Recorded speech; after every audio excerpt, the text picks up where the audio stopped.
Hello guys, welcome to this channel.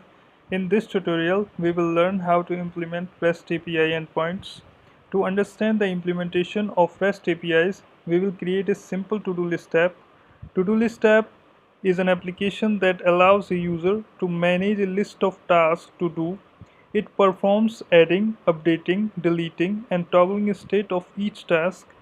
It has minimalistic design and basic functionality. To keep the design simple, we assume that each task could be in one of the two states, that is pending or completed.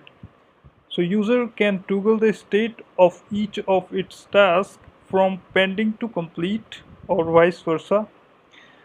In the next tutorial, we will look what are the prerequisites to start building this app.